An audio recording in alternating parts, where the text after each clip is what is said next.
বিসমিল্লাহির রহমানির রহিম।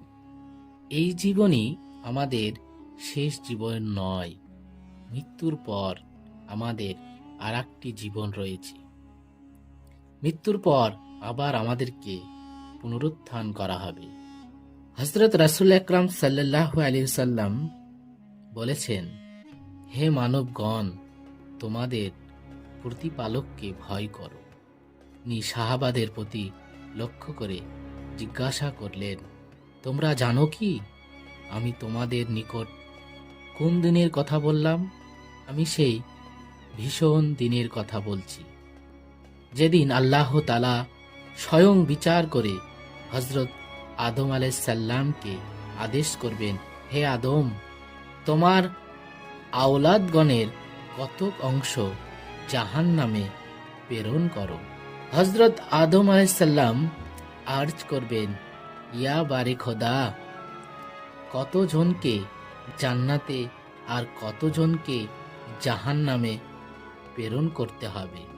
আল্লাহ তাআলা আদেশ করবেন, প্রতি ১,৯৯৯ জন দোজখে এবং একজন করে বেহেশতে পাঠিয়ে দাও। রাসূল আকরাম সাল্লাল্লাহু আলাইহি সাল্লাম এর বাণী শ্রবণ করে সাহাবাগণ নিতান্ত চিন্তিত হয়ে বালকের ন্যায় কান্না স্রোত করতে থাকলেন। সাহাবীগণের এরূপ অবস্থা দর্শন করে তিনি তাহাদিগকে সান্ত্বনা প্রদানের উদ্দেশ্যে বললেন, আমি আশা করি যে যাবতীয় মানব ৩ অংশে বিভক্ত হয়ে উহার এক অংশ বেহেশতে প্রবেশ করতে পারবে এবং সে ১/৩ তোমরা হবে। হুজুর সাল্লাল্লাহু আলাইহি সাল্লাম একটু পরে আবার বললেন, আমি আশা করছি যে যাবতীয় মানবের অর্ধেক বেহেশতি ও অর্ধেক দোজখী হবে। একটু পরে তিনি আবার বললেন, আল্লাহর অসীম মেহেরবানিতে ২/৩ বেহেশতি হবে এবং ১/৩ দোজখে গমন করবে এবং জান্নাতীগণের মধ্যে অধিকাংশ তোমরা হবে ও জাহান্নামীগণের মধ্যে অধিকাংশই অন্যান্য পয়গম্বরদের উম্মত হবে। এ কথা শুনে সাহাবীগণ অত্যন্ত খুশি হলেন। হযরত রাসূল আকরাম সাল্লাল্লাহু আলাইহি সাল্লাম তাদেরকে লক্ষ্য করে পুনরায় বললেন, তোমরা অত্যন্ত ভাগ্যবান, যেহেতু সকল পয়গম্বরের উম্মতগণের মধ্যে তোমরাই শ্রেষ্ঠ। তোমরা একজন পূর্ববর্তী নবীগণের ১,০০০ জন অপেক্ষাও শ্রেষ্ঠ। হযরত আবু হুরায়রা রাদিয়াল্লাহু তাআলা আনহু থেকে বর্ণিত, হযরত রাসূলুল্লাহ সাল্লাল্লাহু আলাইহি সাল্লাম বলেছেন, পরম করুণাময় আল্লাহ তাআলার রহমতকে ১০০ ভাগ করে উহার ১ ভাগ দুনিয়াতে প্রেরণ করেছেন এবং অবশিষ্ট ৯৯ ভাগ আখিরাতের তার প্রিয় বান্দাগণের জন্য জমা রেখেছেন। ১% রহমতের জন্যই দুনিয়ার যাবতীয় জিন, ইনসান, পশু, পক্ষী, কীট, পতঙ্গ প্রভৃতি পরস্পরকে স্নেহ মমতার বন্ধনে আবদ্ধ করে রেখেছে। সে ১% রহমতের ফলে সন্তানের প্রতি পিতা মাতার স্নেহ, পিতা মাতার প্রতি সন্তানের মমতা, আত্মীয় স্বজন, বন্ধু বান্ধব, পাড়া প্রতিবেশী প্রত্যেকের প্রতি প্রত্যেকের মায়া মমতা, সহানুভূতি প্রভৃতির অন্ত নেই। আখেরাতে যখন আল্লাহ তাআলা তার রহমতে অবশিষ্ট ৯৯ অংশ তার প্রিয় বান্দাগণের উপরে অর্পণ করবেন, তখন তাদের আনন্দের অন্ত থাকবে না।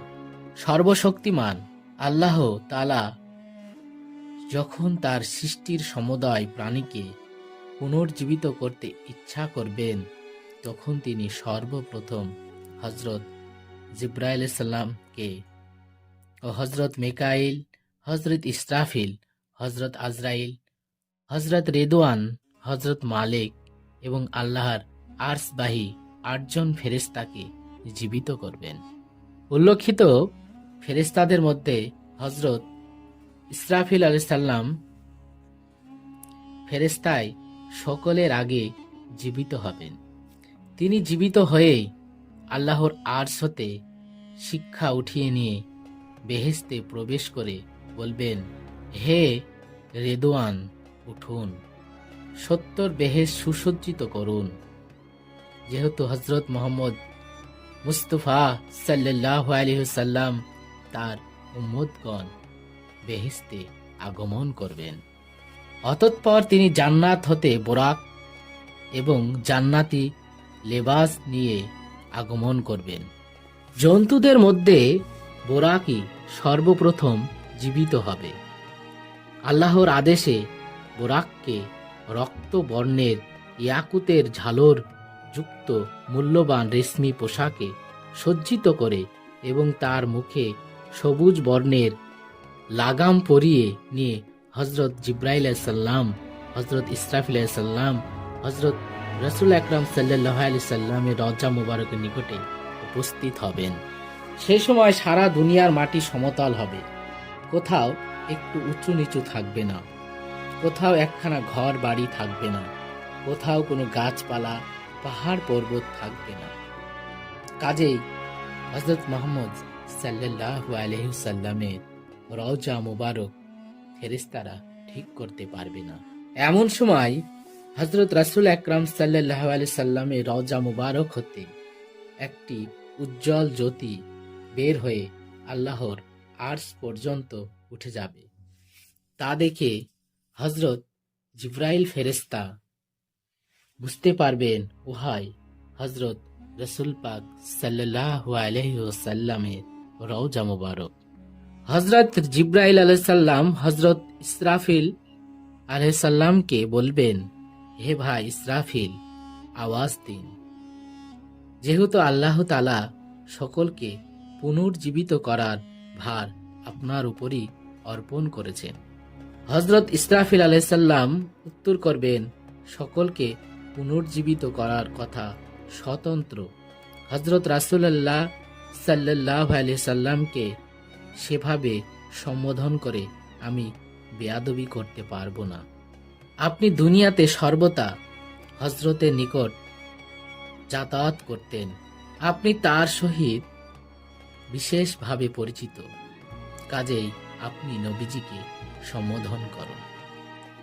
হযরত জিবরাইল আলাইহিস সালাম তথাপি হযরত রাসূল আকরাম সাল্লাল্লাহু আলাইহি সাল্লামকে সম্বোধন করতে সাহসী না হয়ে মেকাইল আলাইহিস সালাম ফেরেশতাকে ডেকে বলবেন, হে ভাই মেকাইল, আপনি হযরত মুহাম্মদ সাল্লাল্লাহু আলাইহি সাল্লামকে সম্বোধন করেন। হযরত মেকাইল আলাইহিস সালাম প্রথমে বলবেন, হে পবিত্র আত্মা, আপনার প্রতি আল্লাহর অসীম রহমত বর্ষিত হোক। আপনি আপনার পবিত্র দেহে প্রবেশ করে জাগরিত হন। কিন্তু রওজা মুবারক হতে কোনরূপ সাড়া শব্দ পাওয়া যাবে না। হযরত মেকাইল আলাইহিস সালাম পুনরায় বলবেন, হে মুহাম্মদ সাল্লাল্লাহু আলাইহি সাল্লাম, হিসাব নিকাশের জন্য সর্বশক্তিমান আল্লাহর নিকট দণ্ডায়মান হওয়ার জন্য গাত্রোত্থান করুন। এ কথা বলার সঙ্গে সঙ্গে হুজুরে পাক সাল্লাল্লাহু আলাইহি ওয়াসাল্লামের রওজা মুবারক ফেটে যাবে এবং তিনি নিদ্রা হতে উঠে বসে দেহ মস্তকের ধুলা বালি ঝাড়তে থাকবেন। হযরত জিবরাইল ফেরেশতা তাকে আলিঙ্গন করবেন, বেহেশতি লেবাস পরিধান করতে প্রদান করবেন। হযরত রাসূল পাক সাল্লাল্লাহু আলাইহি ওয়াসাল্লাম জিজ্ঞাসা করবেন, হে ভাই জিবরাইল, এটা কোন দিন?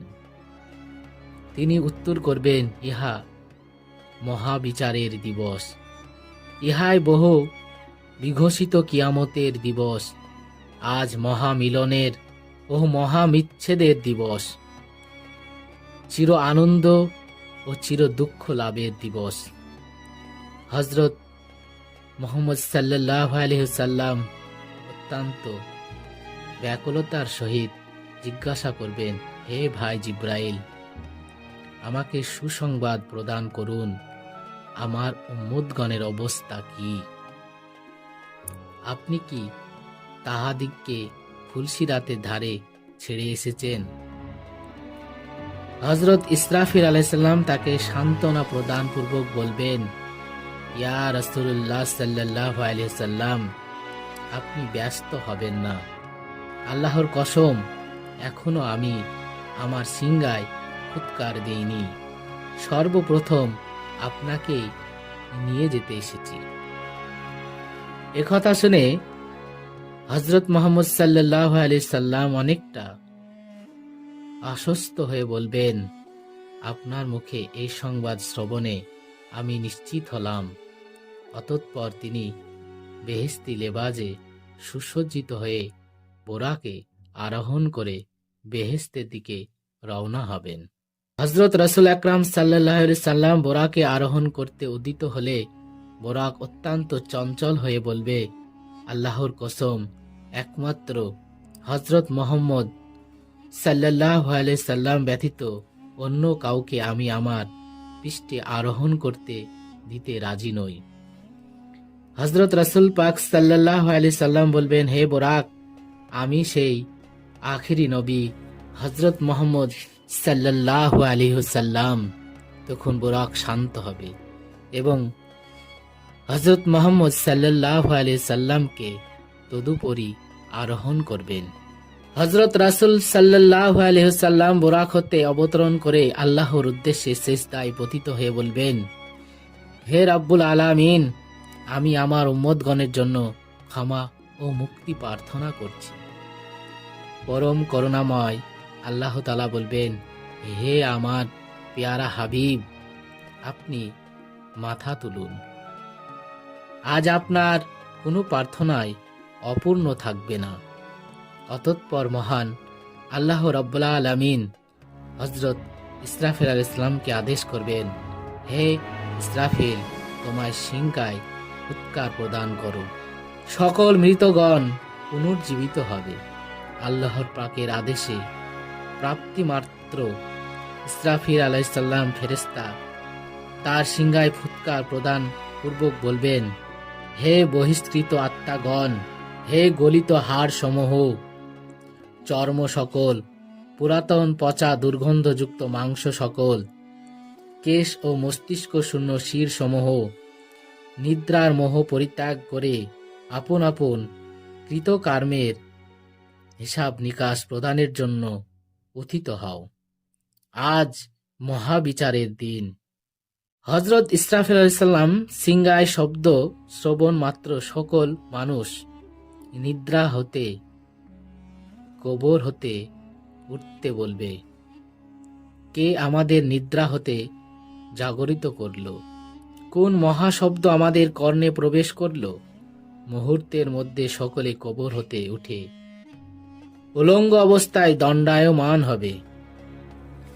একদা উম্মুল মুমিনিন হযরত আয়েশা সিদ্দিকা রাদিয়াল্লাহু তাআলা আনহা জিজ্ঞাসা করেছিলেন, ইয়া রাসূলুল্লাহ সাল্লাল্লাহু আলাইহি সাল্লাম, কিয়ামতের দিন সকলেই কি কবর হতে উলঙ্গ অবস্থায় উত্থিত হবে?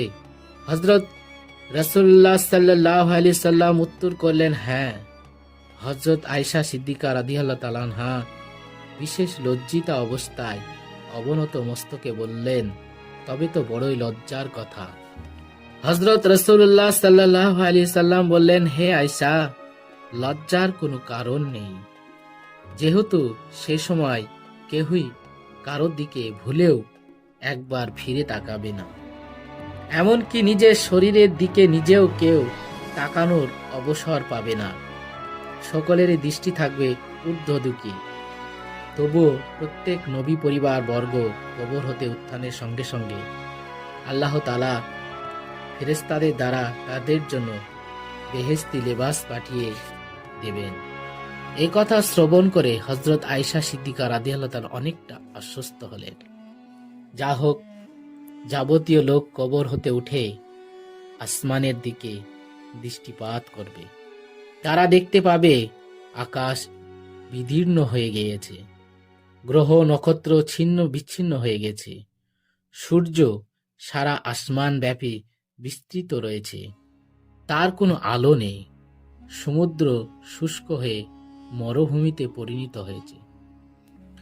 সমগ্র পৃথিবী কোথায় একখানা বাড়ি ঘর নেই, গাছপালা নেই, পাহাড় পর্বত বন জঙ্গল কিছুই নেই। সারা দুনিয়ার কোথাও একটু উঁচু নিচু নেই, সব এক সমতল ভূমিতে পরিণত হয়েছে। মাথার আধ হাত মাত্র উপরে সূর্য অবস্থান করেছে। সূর্যের প্রখর উত্তাপে মাটি পুড়ে তামা হয়ে গিয়েছে। জাহান্নামের ভীষণ তর্জন গর্জন এসে কর্ণ বিদীর্ণ করে দিচ্ছে। মাটি এমন উত্তপ্ত হয়ে গিয়েছে যে কেউ তার উপরে স্থির দাঁড়াতে পারছে না। হযরত রাসূল পাক সাল্লাল্লাহু আলাইহি সাল্লাম বলেছেন, সে সময় মাটি এত উত্তপ্ত হবে যে কেহ যদি নিজের সন্তানকে দেখতে পায় তবে তাকে ধরে নিয়ে মাটির উপর ফেলে তার উপর দাঁড়াতেও কুণ্ঠিত হবে না।